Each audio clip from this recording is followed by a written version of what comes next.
la universalidad de la salvación, un Dios para todos. Los que venimos de un contexto pues, cristiano, no sabemos la historia de Jonás, ¿no?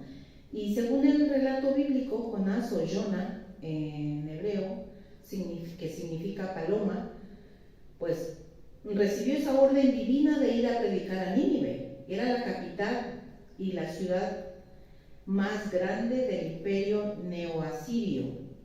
Hoy día está la antigua Nínive en Mosul, en Irak. Y es descrita allí en el mismo libro de Jonás como una ciudad grande sobremanera. Se tardaba 3 días en recorrer toda la ciudad. Entonces yo imaginaba esa ciudad, pues una de las, incluso hasta hoy día sería una ciudad grande. Pero hoy día queda una inmensa zona de ruinas. La antigua Nínive pues no existe más. Hubo un momento en que fue destruida por los enemigos que se unieron y destruyeron este sitio que era el asentamiento de ese imperio neoasirio. Estaba esa orden de Dios hacia ese profeta Jonás de ir a predicar a Nínive, porque la palabra de Dios era: ve y predica porque está por llegar la destrucción. Si no escucha la palabra, está amenazada Nínive. El profeta desoyó esa orden de Dios, como sabéis, y se fue a Jope, a un puerto, y tomó un barco en dirección contraria de donde quedaba Nínive. Se fue al noroeste y Dios lo estaba desafiando a ir al noreste, en esa zona, hacia Tarsis. Y si hablamos de Tarsis, habéis escuchado de los tartesos de la región de Huelva, Sevilla y Cádiz, aquí en este país. Hay varios estudios, teorías, que se dice que Jonás, cuando se dice que huyó a Tarsis, porque no quería ir a predicar a Nínive, realmente hay una teoría que Tarsis era cerca de Huelva, es decir, toda esa región, donde hubo allí una población llamada los tartesos, justo, ¿no? Hay una zona ahí también arqueológica en esta región de Andalucía. Y sabemos por qué Jonás no quería ir a predicar a Nínive, porque decía: el Señor es tan misericordioso, tan lleno de amor, y a esa ciudad, a ese pueblo extranjero lo va a perdonar si ellos se arrepienten. Y él no quería. Pero yendo en la barca, por su desobediencia, se suscitó una tempestad. Y aquí viene mal. Aquí los dioses están airados y no vamos a perecer todos. Entonces, vamos a ver quién es el problema. Y cayó sobre Jonás y lo arrojaron al mar. Y ya sabemos la historia, ¿no? Que un cetáceo enorme se lo tragó, fue engullido. Y Jonás allí permanece en el vientre de ese gran pez 3 días y 3 noches. No le pasa nada. Hay teorías que dicen que si un pez grande traga a alguien, pues es muy riesgoso y es muy difícil que viva, pero bueno, en los 3 días, si es un animal tan grande, pues sí, puede ser que tarde la digestión, etcétera, etcétera. El caso es que Jonás allí se arrepintió y oró, y hay como un poema que se adjudica a Jonás, donde describe su situación y pide perdón y valora la vida dentro de ese pez. El caso es que el pez lo regresa a la orilla y Jonás tiene una segunda oportunidad. Y en agradecimiento, él ahora sí ya fue a predicar a Nínive. Lo que ha leído Francia dice, por segunda vez Dios le dijo a Jonás, ve a predicar. Y fue Jonás a predicar a Nínive. Se pasó recorriendo la ciudad 3 días y hablando y diciendo, arrepentíos porque si no el Señor destruirá a Nínive dentro de 40 días. Así era la palabra que le dio Dios a Jonás. Y tuvo éxito esa predicación, un éxito total porque toda la ciudad se compungió, se entristecieron y vieron su realidad de pecado. Es que al ser una ciudad grande se dice que tenían allí a una deidad, a una diosa, la Ishtar, la diosa de la sexualidad. Era un país muy comerciante, etcétera, etcétera. Entonces tenía pues todos los vicios, tenía toda de una ciudad, diríamos hoy moderna, etcétera, y sobre todo que no reconocían al Dios de la vida, ¿no? Y cuando Jonás va, pues ellos fueron compungidos y se arrepintieron. Y el mismo rey se enteró que había ahí un profeta que estaba predicando la llegada inminente de la destrucción de Nínive si no se arrepentían. Entonces el rey dijo, pues todos vamos a ponernos en luto, en silicio y ceniza nos vestiremos, y además dijo, todos os pondréis en ayuno, todos a pedirle perdón a Dios, e incluso vuestros animales de trabajo, también a los animales los puso en ayuno, y dijo, tampoco ellos van a comer. Y así pues, la palabra y la predicación de Jonás tuvo eco, y se dice que es una de las predicaciones más bendecidas, porque imaginaos, en esos días, en 3 días, Jonás pues logró que toda la ciudad, dijéramos hoy día, se convirtiera a Dios.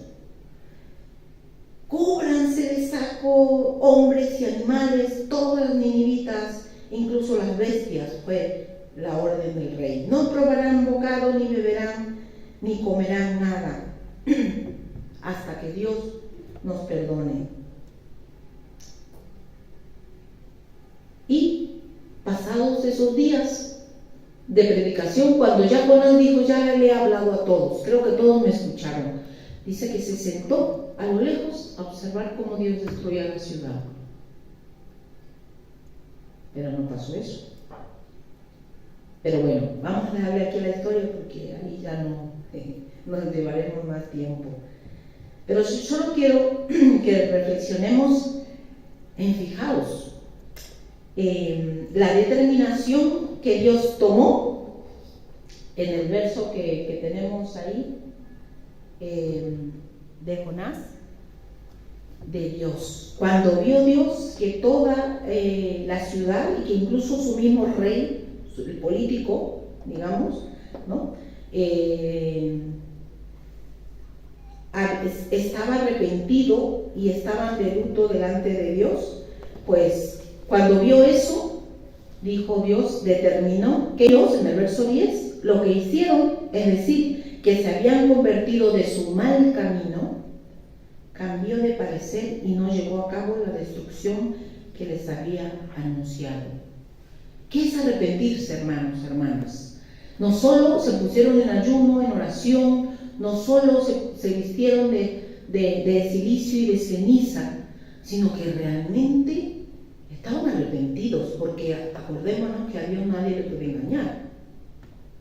No era algo falso, ¿no? No era una pose, sino, dice, al ver Dios, la mirada de Dios que reflexionamos el domingo pasado, al ver Dios lo que hicieron, que se habían convertido de su mal camino,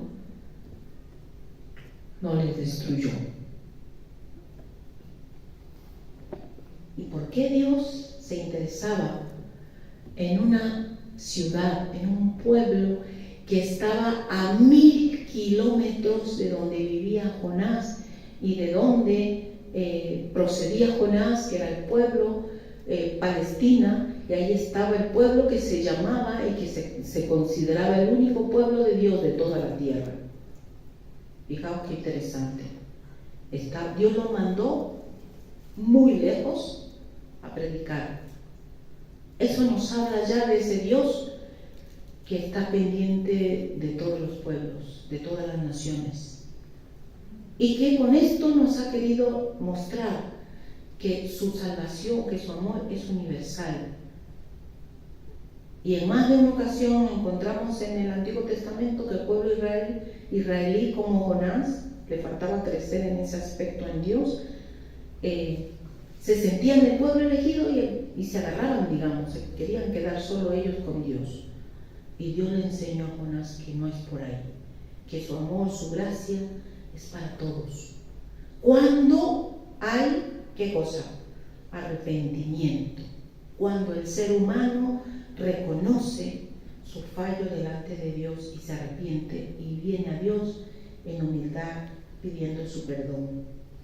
Dios cambió de parecer porque el pueblo había reconocido sus pecados.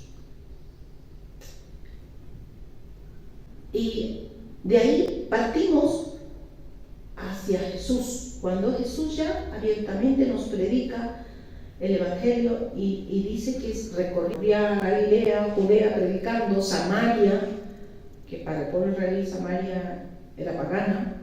Recorría Jesús toda aquella región y se fue a Tiro, a Sidón. Esos ya eran países vecinos, es decir, se fue también a predicar al extranjero. Hizo bien a una viuda que encima se le había muerto el hijo, ¿no?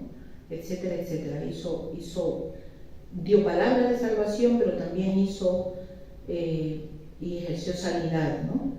Ahí ya con Jesús entendemos que todos tenemos oportunidad de acercarnos a Dios y su amor y su gracia está para todos. Felipe, uno de los primeros seguidores de Jesús, ¿no? De sus primeros discípulos, le predicó a un etíope, por ejemplo. Y el apóstol Pablo mismo es llamado el misionero de los gentiles, el apóstol de los gentiles. Y leemos en Apocalipsis 7:9 que cuando están las bodas del Cordero, dice, apareció una multitud tomada de todas las naciones, tribus, lenguas. Era tan grande que nadie podía contarla. Y estaban de pie delante del trono y del Cordero, vestidos de túnicas blancas y con ramas de palma en las manos. Es alusión al canto, ¿no? Vestidos, es decir, lavados por la sangre del Cordero. Y gritaban a gran voz, la salvación viene de nuestro Dios, que está sentado en el trono y del Cordero. Es decir, que en el día final estaremos todas las naciones. Timoteo también, el apóstol le recuerda a Timoteo, predica la palabra, persiste en hacerlo, sea oportuno o no, corrige, anima con mucha paciencia, sin dejar de enseñar. Es decir, ahí nos viene un desafío a nosotros. Recordar que hoy es la oportunidad de predicar, de hablar, de compartir, de arrepentirnos, de reflexionar en Dios, de vivir en Dios. Dice también en 2 de Pedro 3, 8 y 9, pero no olvidéis, queridos hermanos, que para el Señor un día es como 1000 años y viceversa, 1000 años como un día. Y el Señor no tarda en cumplir su promesa, según entienden algunos la tardanza. Más bien, tiene paciencia con todos, con vosotros, porque no quiere que nadie perezca, sino que todos procedan al arrepentimiento. Es decir, cuando se discutía en este texto que el Señor tardaba en venir, ¿no? Dios está dando oportunidad a todos. Así que sabemos que bueno, ya han pasado 2000 años y el Señor no ha venido, ¿no? Por segunda vez. Porque que todos procedan al arrepentimiento. No que tardan en venir, no que han fallado el Señor y no regresarán. Y además, porque su evangelio necesita ser extendido, ser proclamado en todo el mundo. Y yo, para terminar, pues recordar que su gracia nos incluye, que su gracia va más allá incluso de nosotros mismos, para todo ser humano. Y bueno, pues en ese sentido, recordar que Dios también nos desafía a nosotros a compartir y no ser como Jonás, como egoístas, ¿no? Agarrarnos a Dios.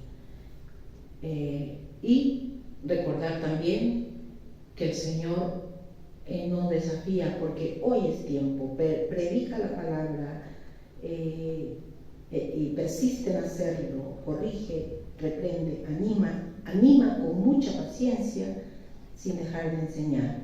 Porque dice, llegará el tiempo en que no van a tolerar la sana doctrina, sino que llevados por sus propios deseos se rodearán de maestros que les digan las novelerías que quieren oír, dejarán de escuchar la verdad y se volverán a los mitos.